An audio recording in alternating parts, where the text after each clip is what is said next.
নমস্কার, আমি পূর্বাশা। আমি দইতা। ও আমার ছাত্রী। আজকে আমি এলাম একটা নতুন ভিডিও নিয়ে। ভিডিওটা হচ্ছে রাগ ইমন বা রাগ ইয়ামান সম্পর্কে, আর রাগ ইয়ামানের চলন সম্পর্কে কিছু বলবো এবং ওকে উদাহরণ দিয়ে বোঝাবো।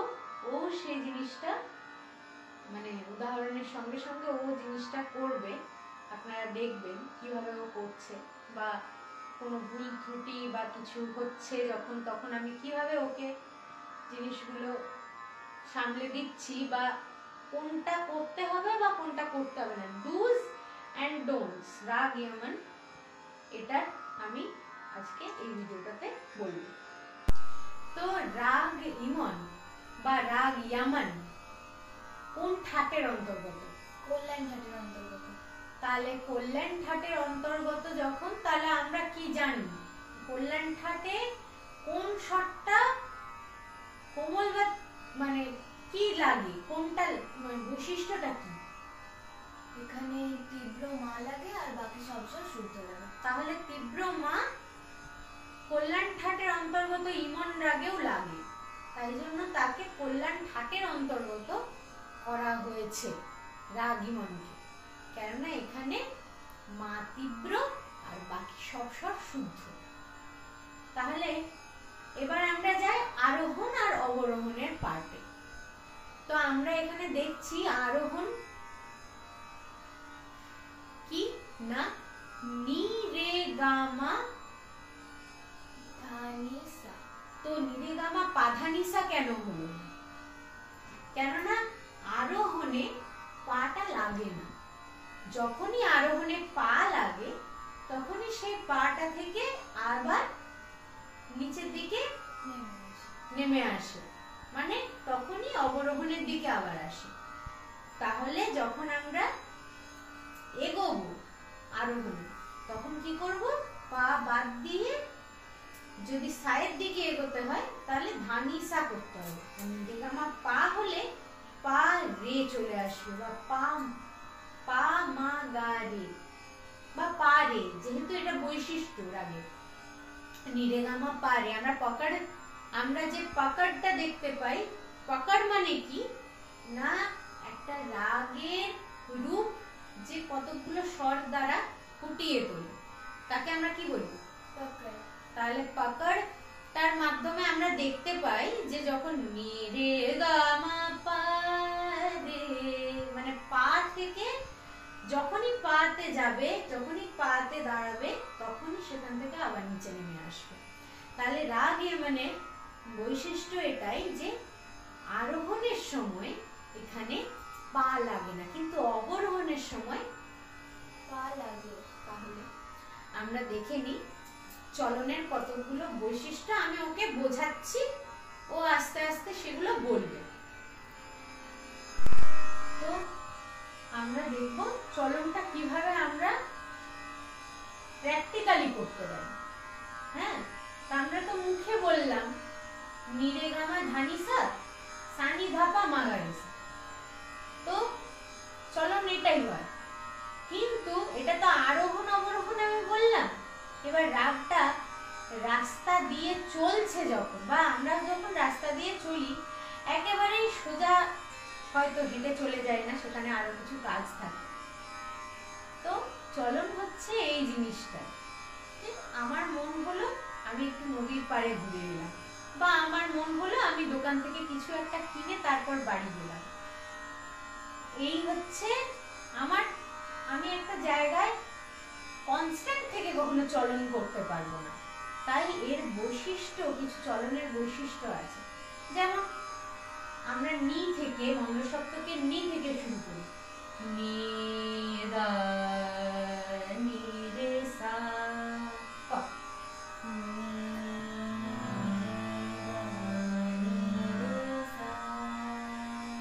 ধা নি রে,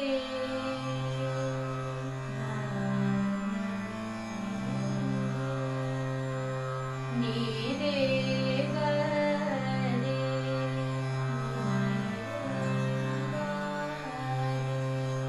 ধা নি রে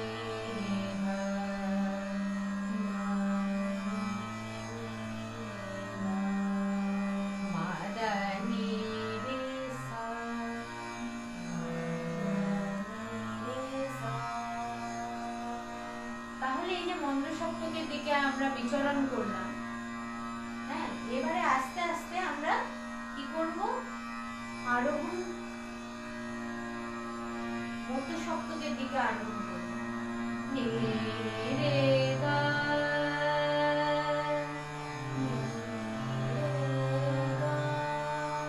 এবারে আমরা জানি কি না এই রাগের বাদী স্বর কোনটা, গা। তাহলে বাদী স্বর যখন গা, বাদী স্বরকে রাজা স্বর বলা হয়। গা স্বরটা সব থেকে বেশি রাগের মধ্যে ব্যবহার হয়। তাহলে আমরা দেখতে পাচ্ছি গা কিরকম ভাবে ব্যবহার হচ্ছে, আমি দেখাবো, তুই একটু একটু করে পড়িস। নে রে গা,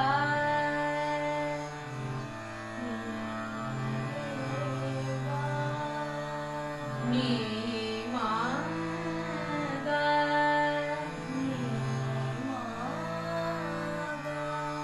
মা গা রে গা রে,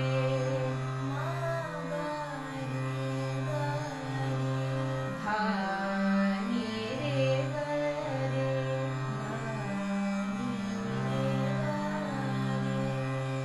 নি গা রে নি ধা,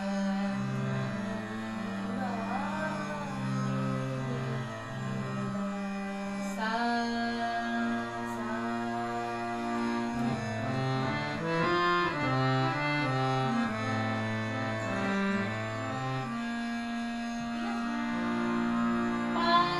এবারে আমরা পাতে যাই। এবারে আমরা যখন পাতে যাচ্ছি তখন কিভাবে আমরা চলে আসছি, পা রে মা গা,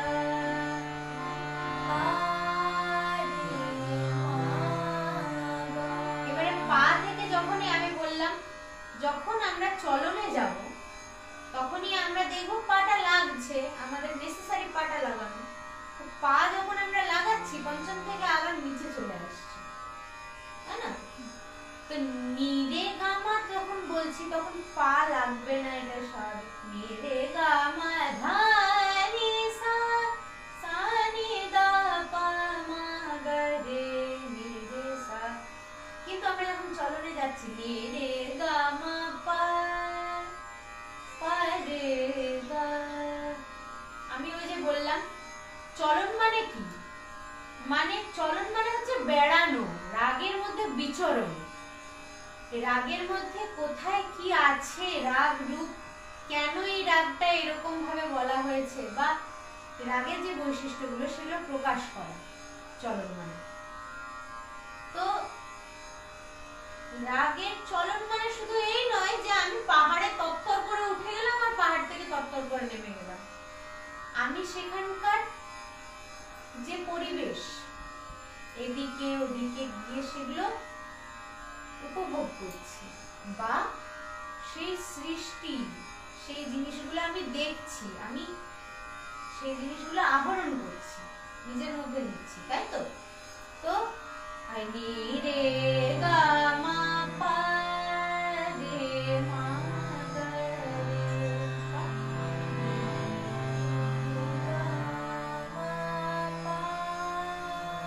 রে গা রে গা রে নি ধা গা রে গা রে নি গা রে নি গা রে। কিছু কিছু জায়গায় টাচিং নোট লাগছে, সেই টাচিং নোটগুলো পরের আগের স্বরগুলো নিয়ে লাগছে, পরের এবং আগের স্বর নিয়ে। নি গা রে নি রে গা নি গা রে নি মা গা নি গা রে, এরকমও হতে পারে গা রে নি মা নি রে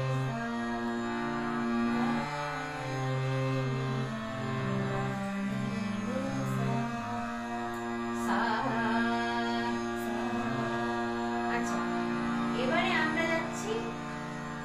ছাড়া, হ্যাঁ আমি আরোহণ করতে হবে, আমাকে এবারে উপরের দিকে যেতে হবে। কি করব তখন আমি? নি রে গা মা ধা নি পা। বল।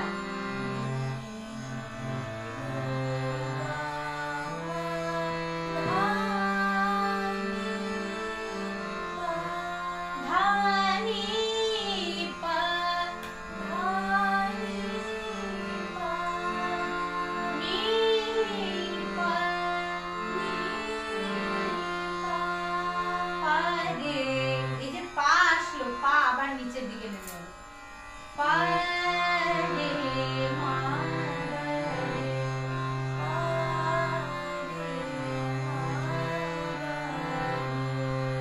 রে গা নি রে গা মা ধা নি ধা নি রে সা। কি যাচ্ছে তাহলে? এবারে আমি যখন পাকে বাদ দিলাম, পা টাচ হলেই কিন্তু নিচে চলে আসবে। সেই যেমন সাপ সিঁড়ি লুডো আমরা খেলেছি, একটা যদি সাপের মুখে পড়ে যাও তখন আবার নিচের দিকে চলে আসবে। সেই জিনিসই পাতে যখনই টাচ হবে তখনই আবার নিচের দিকে চলে আসবে। তেমন আমাকে তাহলে কি করতে হবে না, পাটা বাদ দিয়ে উপরের দিকে যদি উঠতে হয় তাহলে পাটা বাদ দিয়ে উঠতে হবে। কেমন? নি রে গা মা ধা নি মা ধা নি রে সা। চল কর। নি রে গা মা ধা নি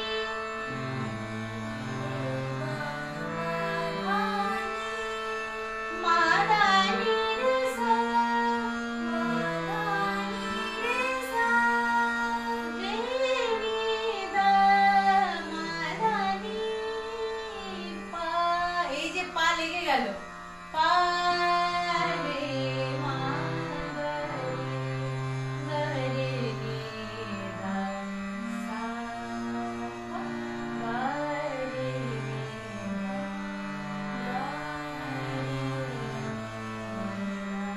নি মা গা রে মা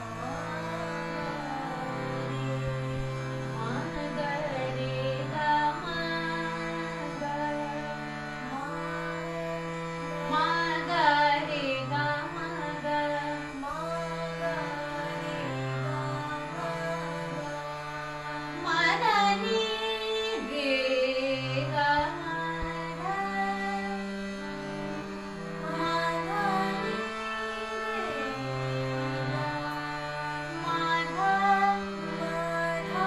রে গা মা ধা রে গা মা ধা নি পা নি পা মা ধা নি রে মা ধা নি রে গা রে নি ধা সা গা রে নি ধা সা গা রে নি ধা রে নি ধা মা গা গা রে গা রে নি ধা গা রে নি ধা মা গা রে নি ধা মা গা। আমি কিন্তু ফিরছি। গা রে নি ধা রে নি ধা পা মা গা। এটাও আমি করতে পারি, আমি ওটাও করতে পারি, পাটা বাদ দিয়েও করতে পারি।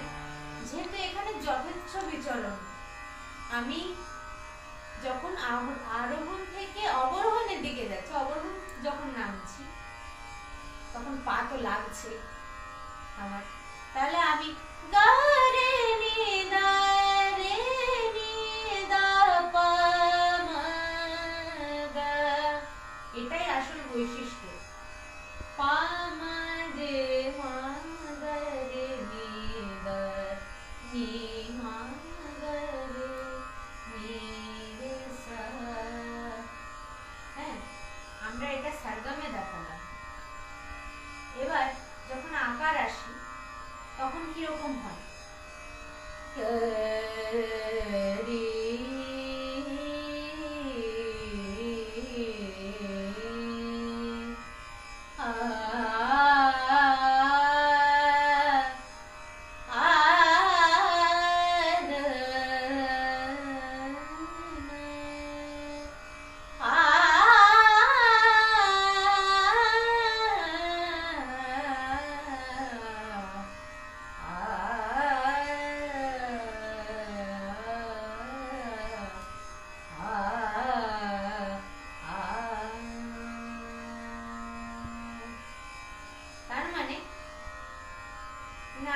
করছি যখন পাটা নেমে আসছে এটাও দেখাতে হবে ঠিক করে। এই যে চলন যদি না থাকে তাহলে আমরা রাগ রূপ কি সেটা বুঝতে পারবো না ঠিক করে, তাই তো? আর আমরা যদি চলন না গেয়ে আমরা যদি আরোহণ অবরোহণ গাইতাম তাহলে রাগের একটা স্ট্রাকচার শুধুমাত্র ধরা পড়ত। সে তো কল্যাণ ঠাটেও আরোহণ আর অবরোহণ আছে, কিন্তু রাগ তার মধ্যে অনেক বিস্তার, অনেক ঘুরিয়ে দেখানো, রাগটা সম্পর্কে রাগের যে রূপটা সেটা সম্পূর্ণ প্রকাশের একটা ব্যাপার আছে। তো রাগ আর ঠাট এখানেই আলাদা। তো আমরা যদি আরোহণ অবরোহণ করে শুধু ছেড়ে দিতাম তাহলে সেটা ঠাট কল্যাণ হতো, কিন্তু আমরা রাগ এমন করার জন্য সেটাকে সেখানের চলন, সেখানের বৈশিষ্ট্য আলাদা করে আমরা পাকার গাইছি বা আমরা তানসারগম গাইছি, আমরা বিস্তার গাইছি। বিস্তার ঠিক চলনের মতোই হয়, চলন যে জিনিসটা বিস্তারও ওইরকম ভাবে আমরা গাইতে পারি, শুধুমাত্র এসে তালে আমরা মুখড়াটা পোর্শনটা ধরব, এভাবেই বিস্তারও করা হয়। হ্যাঁ, আর প্রথমে যে তাল ছাড়া যে আলাপ করা হয় সেটা হচ্ছে রাগের আসল রাগ রূপ বা চলন। তাহলে আজকের ভিডিওটা এখানেই আমি শেষ করছি। দইটা খুব ভালো গায় আমার স্টুডেন্ট, ওর আপনারা সবাই আশীর্বাদ করুন ও যাতে আরো এগিয়ে যেতে পারে, এবং ওর যদি কোনো ভুল ত্রুটি হয়ে থাকে এবং আমারও যদি কোনো ভুল ত্রুটি হয়ে থাকে আমাকে ক্ষমা করে দেবেন। সবাই খুব ভালো থাকবেন, গানে থাকবেন, প্রাণে থাকবেন। নমস্কার।